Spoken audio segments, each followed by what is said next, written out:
সকাল সকাল উঠে পড়েছি। উঠে পড়ার পরে জামাই বলেছিল যে কোয়েল পাখির ডিম ভুনা খাবে, তার সাথে পোলাও থাকতে হবে, তার সাথে বেগুন থাকতে হবে। এই যে আমি কিন্তু সব কিছু গুছিয়ে গাছে রান্নাঘরে চলে এসেছি, আর বাড়তি করে আর কোনো কিছু আপনাদের সাথে শেয়ার করিনি। একবারে রান্না করতেই চলে আসলাম। এখানে পেঁয়াজ ফ্রাই করে নিয়েছি। এখানে কিন্তু আমি পোলাও চালটা দিয়ে দেবো, সেজন্য এলাচ, তারপর হচ্ছে যে ডালচিনি সব কিছু দিয়েছি। সব কিছু দিয়ে ভালো করে একটু ফ্রাই করে নেব। ফ্রাই করার পরে তারপরে চালটা দিয়ে দেবো।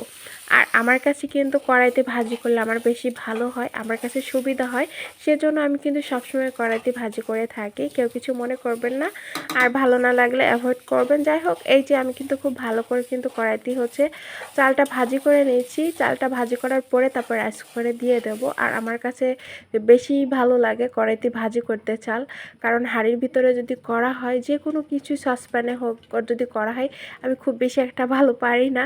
তো আমার কাছে কড়াইটাই সব থেকে বেশি ভালো হয়।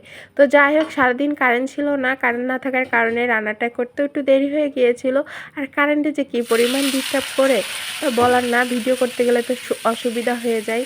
তো যেহেতু প্রতিদিনের ভিডিও প্রতিদিন আপনাদের সাথে শেয়ার করি, এই যে আমি ডিমটা সিদ্ধ করার পরে যখন কারেন্ট আসছিল, তারপরে কিন্তু হচ্ছে যে আপনাদের সাথে সম্পূর্ণ ভিডিওটা শেয়ার করতে পেরেছি।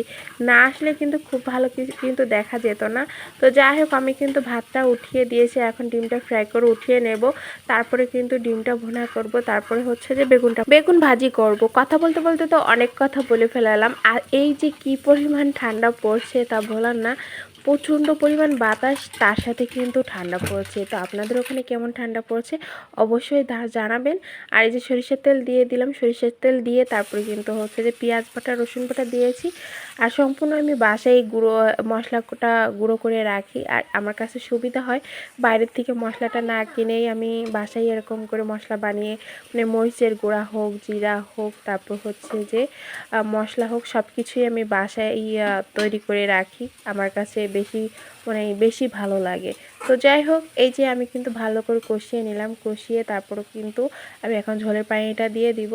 আর ঝোলের পানিটা দিয়ে আর কিছু করবো না, নাড়াচাড়া করে তারপরে নামিয়ে নেব। আর এই ফাঁকে কিন্তু আমি বেগুন ভাজি করে নেব।